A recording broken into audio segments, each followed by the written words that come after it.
দাজ্জালের নাম তো আপনারা শুনেছেন। ভয়ঙ্কর ডেঞ্জারাস একটা ক্যারেক্টার। পৃথিবীর শুরু থেকে শেষ পর্যন্ত এর চেয়ে বড় ফিতনা আসেনি, আসবেও না। দাজ্জালের ফিতনা। সে তার এক চোখ থাকবে, আরেক চোখ এরকম বন্ধ থাকবে, এখানে লেখা থাকবে কাফারা। কোনোভাবেই তাকে দমানো যাবে না, হত্যা করা যাবে না। আল্লাহ নবী ঈসা আলাইহিস সালাম তাকে হত্যা করবেন। তো যে ব্যক্তি সূরা কাহাফ তেলাওয়াত করবে, সূরা কাহাফের প্রথম 10 আয়াত বিশেষ করে মুখস্থ রাখবে, আল্লাহ তাআলা উসিমা মিন ফিতনাতিদ দাজ্জাল, দাজ্জালের ফিতনা থেকে তাকে বাঁচাবেন। সূরা কাহাফের মধ্যে একটা শব্দ আছে ওয়ালিয়াতালাত্তাফ। যারা কোরআন পড়েছেন দেখে থাকবেন, না দেখলে আজকে বাসায় যে দেখবেন, একটা শব্দ আছে ওয়ালিয়াতালাত্তাফ। দেখবেন কোরআনের মধ্যে এই শব্দটা বোল্ড করা, মোটা কালি দিয়ে লেখা, bold. This is the middle of the holy Quran. এটা কোরআনের একেবারে মাঝখানে এই শব্দটা। এর আগে যত আয়াত, তারপরে ঠিক তত আয়াত। সুবহানাল্লাহ বিহামদিহি। This is the middle of the holy Quran, এবং এটা সূরা কাহাফের মধ্যে আছে ওয়ালিয়াতালাত্তাফ শব্দটা আপনারা দেখবেন। এবং এই সূরাটা নবুয়তির ৫ম বৎসরে নাজিল হয়েছিল, আবিসিনিয়াতে হিজরতের পূর্বে। তখন সাহাবীদের উপর, মুসলিম সাহাবাদের উপর কঠিন অত্যাচার চলতেছিল, ভয়ঙ্কর ধরনের অত্যাচার। তো এই সূরাটা নাজিল করে আল্লাহ তাআলা ওনাদেরকে সান্ত্বনা দিলেন এবং বুঝাতে চাইলেন এই অত্যাচার, এই জুলুমের শিকার শুধু তোমরাই হচ্ছ না, এর আগেও হয়েছে অনেকে। ৭ জন যুবক ছিল রোমান সাম্রাজ্যে, তারা তাদের ঈমান বাঁচানোর জন্য এরকম কষ্টের শিকার হয়েছিল, এবং তারা যে স্বপ্ন দেখেছিল সেই স্বপ্ন আল্লাহ তাআলা বাস্তবায়ন করেছেন। তো এই ঘটনাগুলো শুনিয়ে বেসিক্যালি মক্কার যে মুসলিম সাহাবারা, তাদেরকে আল্লাহ তাআলা সান্ত্বনা দিচ্ছিলেন যে ফ্রাস্ট্রেটেড হওয়ার কিছু নেই। ওয়ালা তাহিনু ওয়ালা তাহজানু ওয়া আনতুমুল আ'লাউনা ইন কুনতুম মুমিনিন। হতাশ হবে না, চিন্তিত হবে না, বিজয় তোমাদেরই হবে যদি তোমরা মুমিন হও, যদি তোমরা বিশ্বাসী হও, তোমাদের ঈমানের দাবিতে যদি তোমরা সত্যবাদী হও। এই সূরাটা নাজিলের একটা প্রেক্ষাপট আছে। মক্কার কুরাইশরা কোনোভাবেই যখন রাসূল সাল্লাল্লাহু আলাইহি ওয়াসাল্লামকে দমাতে পারছিল না, তখন তারা প্ল্যান করলো যে আমরা মদিনাতে যে মদিনার ইহুদিদের কাছ থেকে কিছু জেনে আসি। কারণ মক্কাবাসীদের নবী, রাসূল, ওহী, আখিরাত এগুলোর ব্যাপারে কোনো ধারণা ছিল না। তো ফলে তারা কুরাইশরা নজর ইবনে হারিস এবং উকবা ইবনে আবি মুঈত এই দুইজনকে পাঠালো, তোমরা মদিনায় যাও, মদিনায় ইহুদিরা থাকে, ইহুদিদের কাছে তাওরাত নাজিল হয়েছিল, they have idea regarding prophets and আখিরাত, আখিরাত কি, নবী কি, এগুলোর আইডিয়া তাদের আছে। তো তাদের দুইজনকে পাঠালো যে তোমরা যে তাদের জিজ্ঞেস করো যে আমাদের জ্ঞাতি ভাইদের মধ্যে থেকে একজন তো নবী দাবি করে, সে কি আসলে নবী কিনা, আমরা কিভাবে বুঝবো? তো যেই চিন্তা সেই কাজ, তারা গেল মদিনাতে, মক্কা থেকে মদিনায়, যে খুলে বললো যে আমাদেরই এক ছেলে, আমাদেরই এক লোক বয়স 40 হওয়ার পর থেকে বলে আমি নবী, আমার কাছে ওহী আসে, আল্লাহ আমার কাছে বাণী পাঠায়, আর তিনি আমাকে বাণী বাহক করে পাঠিয়েছেন তোমাদের কাছে। এটা আসলে সত্য কিনা, আমরা একটু কনফিউশনে আছি। তো ইহুদিরা বলল তোমরা যে তাকে 3টি প্রশ্ন করবে, যদি উত্তর দিতে পারে বুঝবে সত্য নবী। 1 নম্বরে জিজ্ঞেস করবে যে মুহাম্মদ বলো তো আসহাবে কাহাফ কারা, আসহাবে কাহাফ সম্পর্কে তোমরা কি জানো? যে সূরাটার নাম সূরাতুল কাহাফ। কাহাফ মানে হচ্ছে কেই, গুহা, মানে গুহাবাসী। 7 জন যুবক এই গুহার ভিতরে আশ্রয় নিয়েছিল ঈমান বাঁচানোর জন্য। মুহাম্মদ তুমি যদি সত্য নবী হও বলো এই ঘটনাটা কি। 2 নম্বরে তাকে জিজ্ঞেস করবে জুলকারনাইন বাদশা সম্পর্কে কি জানে, সে কিছু জানে কিনা। 3 নম্বর তাকে জিজ্ঞেস করবে মা হুয়া রূহ, রূহ কি, যে রূহটা দেহে ঢুকলে মানুষ নড়ে চড়ে, প্রাণবন্ত একটা অ্যানিমেশন থাকে, এটা বের হয়ে গেলে সে ডেড বডি, লাশ হয়ে পড়ে থাকে। What is the origin of রূহ, স্পিরিট। এই 3টা প্রশ্নের উত্তর যদি জানে তাহলে আসলেই সে সত্য নবী। তারা এসে জিজ্ঞেস করলো মুহাম্মদ বলো আসহাবে কাহাফ কারা, বলো জুলকারনাইন কে, বলো রূহ কি। এই 3টা প্রশ্নের উত্তর যদি করতে পারো তাহলে বুঝবে তুমি সত্য নবী। রাসূল সাল্লাল্লাহু আলাইহি ওয়াসাল্লাম বললেন ঠিক আছে যাও, আগামীকাল উত্তর বলে দেব। তিনি ইনশাআল্লাহ বলতে ভুলে গেলেন। রাসূল সাল্লাল্লাহু আলাইহি ওয়াসাল্লামের ধারণা ছিল প্রতিদিনই তো জিবরাইল কোরআনের আয়াত নিয়ে আসে, তো তারই ধারাবাহিকতায় আগামীকাল আসবে, আমি জিজ্ঞেস করে নিব এই 3টা প্রশ্নের উত্তর। তারপরের দিন সবাই এসে হাজির, কিন্তু জিবরাইল আলাইহিস সালাম আসেনি। রাসূল সাল্লাল্লাহু আলাইহি ওয়াসাল্লাম একটু বিব্রতকর পরিস্থিতিতে বললেন। তারা বলল তুমি তো আজকে অ্যাপয়েন্টমেন্ট দিয়েছো, ডেট দিয়েছো, বলো উত্তর বলো। রাসূল সাল্লাল্লাহু আলাইহি ওয়াসাল্লাম বলল আজকে না, আগামীকাল বলে দিবেন। রাসূল সাল্লাল্লাহু আলাইহি ওয়াসাল্লাম ইনশাআল্লাহ কথাটা আর মনে করতে পারতেছেন না। এরপরের দিনও তারা এসে হাজির, কিন্তু রাসূল সাল্লাল্লাহু আলাইহি ওয়াসাল্লাম উত্তর দিতে পারতেছেন না। তারপরের দিন এভাবে পিছাচ্ছেন, রাসূল সাল্লাল্লাহু আলাইহি ওয়াসাল্লাম ডেট দিচ্ছেন না। এভাবে 1 দিন 2 দিন 3 দিন না, 15 দিন। কয় দিন? এদিকে তো এই প্রশ্নের উত্তর জানার জন্য এখন একজন দুজন আসে না, দলে বলে কাফিররা আসে। কারণ রাসূল সাল্লাল্লাহু আলাইহি ওয়াসাল্লামকে এখানে অপমান করা যাচ্ছে, ছোট করা যাচ্ছে, হেয় করা যাচ্ছে।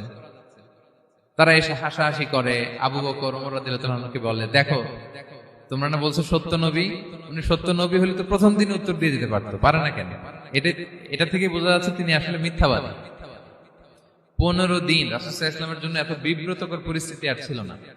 15 দিন পর আল্লাহ তাআলা আয়াত নাযিল করলেন, ওয়ালা তাকুলান্না বিশাইইন ইন্নী ফাইলুন যালিকা গাদা ইল্লা আইয়াশা আল্লাহ। অর্থাৎ হে নবী, ভবিষ্যতের কোনো কাজে যখন ওয়াদা দিবেন, কমিটমেন্ট করবেন, আপনি আইয়াশা আল্লাহ মানে ইনশাআল্লাহ বলা ছাড়া কখনো দিবেন না।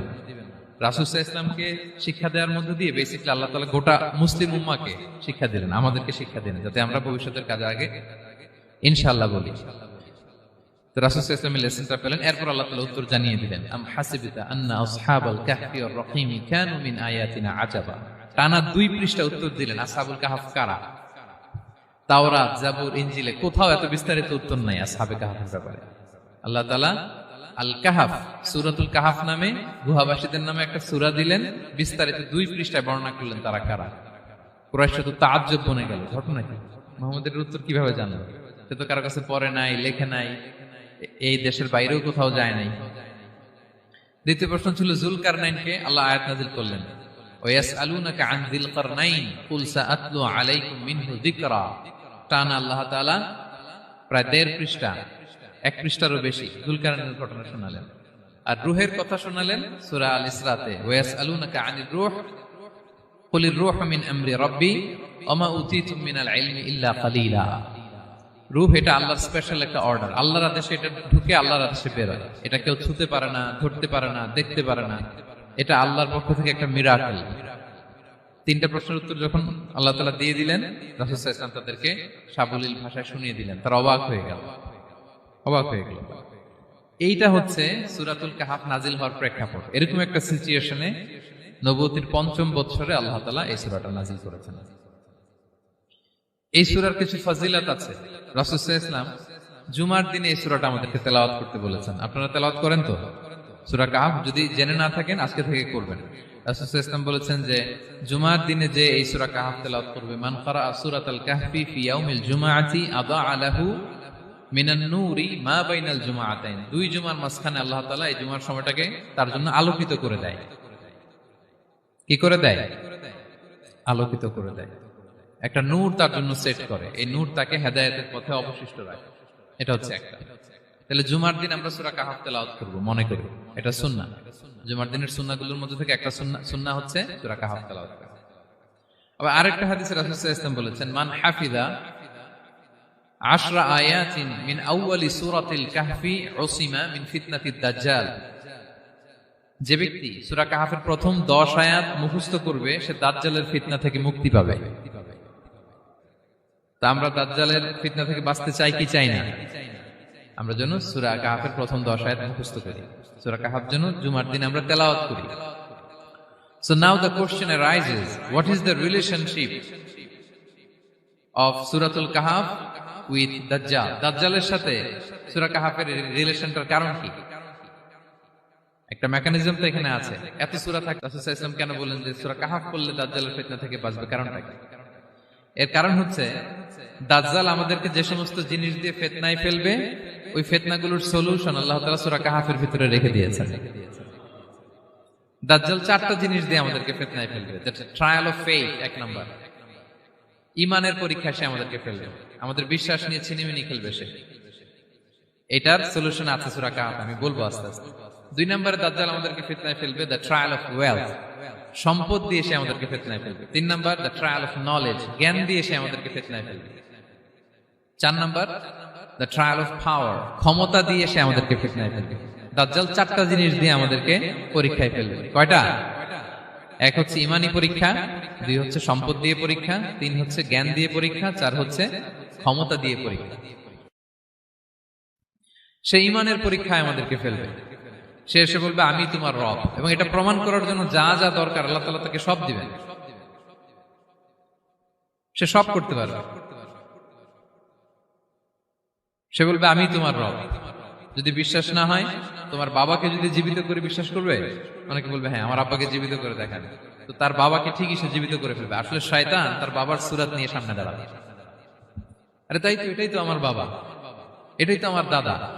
মানুষ ফিতনায় পড়ে যাবে, ইমানের ফিতনায়। সে ভাববে আসলে এটাই বোধহয় আমার রব, এবং তাকে এত ক্ষমতা দেয়া হবে, তার ডান দিকে থাকবে জান্নাত, বা দিকে জাহান্নাম, তার কাছে আল্লাহ এটা দিবে। যে তার কথা শুনবে তাকে সে জান্নাতে ঢুকাবে, কিন্তু জান্নাতে ঢুকে সে জাহান্নামের শাস্তি ভোগ করবে। এটা তার বাইরের মানুষ বুঝবে না, অ্যাপারেন্টলি এটা জান্নাত। আর যে তাকে মানবে না তাকে সে জাহান্নামে ফেলবে, কিন্তু জাহান্নামে ঢুকলেও সে জান্নাতের নাজ নেয়ামত ভোগ করবে। তাহলে এই যে ইমানের ফিতনায় সে ফেলে দিবে আমাদেরকে। তো ইমান কি করে বাঁচাবো, এটা সলিউশন আমি শোনাবো আপনাদের। 2 নম্বরে, সে আমাদেরকে সম্পদ দিয়ে ফিতনায় ফেলবে। যার যা লাগবে সে তাই দিতে পারবে, যা লাগবে। সে যদি আকাশকে বলে আকাশ বৃষ্টি দাও, যাকে তারা মানবে ওই এলাকায় বৃষ্টি হবে, সুজলা সুফলা শস্য শ্যামলা হবে, সে সমস্ত এলাকা ফল মূলে ভর্তি হবে, বরকত আর বরকত। আর যে এলাকার লোকেরা, জনপদের লোকেরা তাকে মানবে না, সে বলবে ওখানে বৃষ্টি হবে না, হবেও না, ওখানে খরা, দুর্ভিক্ষ, মাটি ফেটে চলছে, মানুষ না খেয়ে মরবে, মহামারী, দুর্ভিক্ষ দেখা দেবে। তখন বিশ্ববাসী মনে করবে এটাই বোধহয় আমাদের রব। তার মানে সম্পদ দিয়ে ফিতনায় ফেলে দেবে। 3 নম্বর হচ্ছে নলেজ। তার জ্ঞানের কাছে গোটা বিশ্ব হার মানবে। পূর্বের পরের যত জ্ঞান আছে সব আল্লাহ তাকে দিবে। ইলমুল আউয়ালিন ওয়াল আখিরিন, এমন কোন প্রশ্ন নেই যেটা দিয়ে তাকে আটকানো যায়। যাই জিজ্ঞেস করবেন সব জানতা, সব বলে দেয়।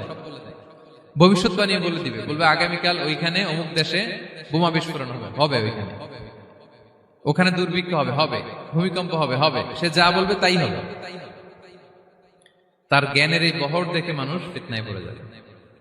4 নম্বর হচ্ছে দ্য ট্রায়াল অফ পাওয়ার, ক্ষমতা। তার ক্ষমতার সামনে সবকিছু একেবারে ছিন্ন বিচ্ছিন্ন হয়ে যাবে, এত ক্ষমতা হবে তার। সে যেমনটি বলবে তেমনটি করতে হবে। বাতাসের চেয়ে দ্রুত বেগে সে এক দেশ থেকে আরেক দেশে চলে যাবে। তো তার এই সমস্ত অলৌকিক ক্ষমতা দেখে মানুষ ফিতনায় পড়ে যাবে। এবং এই ফিতনা, এই পরীক্ষার মুহূর্তগুলোতে মানুষ কিভাবে নিজেকে ধরে রাখবে তার সলিউশন আল্লাহ তাআলা সূরা কাহফে দিয়েছেন। এই 4টা ফিতনা থেকে বাঁচার জন্য আল্লাহ সূরা কাহফে 4টা ঘটনা উল্লেখ করেছেন। কয়টা? 1 নাম্বার হচ্ছে আসহাবে কাহফ, যুবকদের ঘটনা, 7 জন যুবকদের ঘটনা। ঈমান কি করে বাঁচাবেন, সলিউশন ওখানে। সম্পদের ফিতনা থেকে কিভাবে নিজেকে বাঁচাবেন, এজন্য একজন বাগানওয়ালার ঘটনা আল্লাহ সেখানে বলেছেন। জ্ঞানের ফিতনা থেকে কি করে বাঁচবেন, এজন্য আল্লাহ তাআলা মুসা আলাইহিস সালাম এবং খিজির আলাইহিস সালামের ঘটনা সেখানে উল্লেখ করেছেন। আর ক্ষমতার ফিতনা থেকে কি করে বাঁচবেন এটা বোঝানোর জন্য আল্লাহ তাআলা যুলকারনাইনের ঘটনা উল্লেখ করেছেন। 4টা ফিতনা থেকে বাঁচার জন্য কয়টা ঘটনা? 4টা ঘটনা। আমরা তাহলে একটা একটা করে ঘটনা শুনি, আমরা একটু উদ্ধার করার চেষ্টা করি যে কি কি সলিউশন আল্লাহ তাআলা আমাদের বাতল দিলেন। 1 নম্বর হচ্ছে আসহাবে কাহফের ঘটনা। এটা 250 খ্রিস্টাব্দের সময়কালে রোমান সাম্রাজ্যের একজন বাদশা ছিল, নাম দাকিয়ানুস। প্রতাপশালী বাদশা, পৌত্তলিক, মূর্তির পূজা করে। ঈসা আলাইহিস সালাম বিদায় নিয়েছেন, 200-250 বছর হলো। তো সব নবীর ধর্মই কিন্তু ইসলাম, যদিও আমরা নাসারা বলি, ইহুদি বলি, সব নবীদের ধর্মই কি ইসলাম। তো তিনি ছিলেন পৌত্তলিক, মূর্তির পূজা করত। আর তার এলাকায় কেউ